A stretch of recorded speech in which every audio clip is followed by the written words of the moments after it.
hab es mir im Fernsehsessel gemütlich gemacht. Es ist Montagabend und es ist 7:15.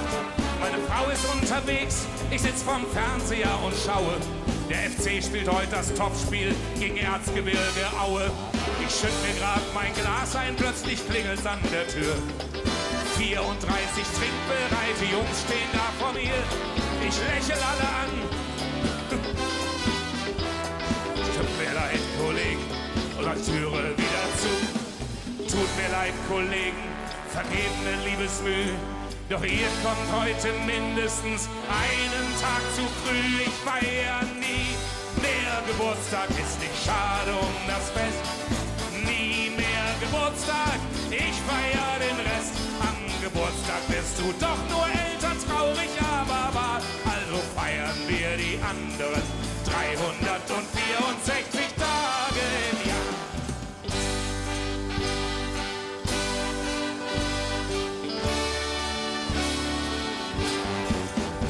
Mit der Liebe meines Lebens bummele ich durch die Stadt.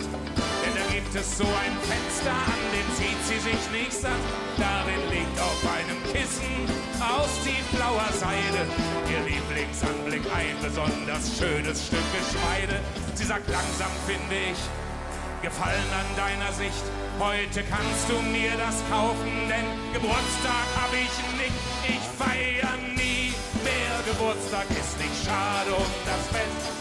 Nie mehr Geburtstag, ich feier den Rest. Am Geburtstag wirst du doch nur älter, traurig, aber wahr. Darum feiern wir die anderen 364 Tage im Jahr. Schau nicht auf die Uhr, schau ins Glas hinein. Vergiss doch den Kalender und lass das Jammern sein.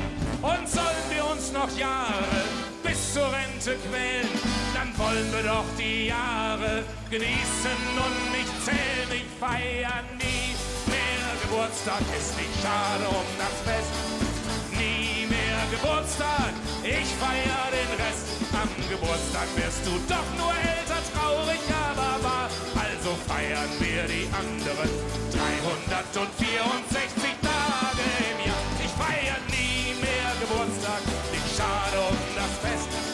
Nie mehr Geburtstag, ich feier den Rest. Am Geburtstag wirst du doch nur älter, traurig, aber wahr. Also feiern wir die anderen 364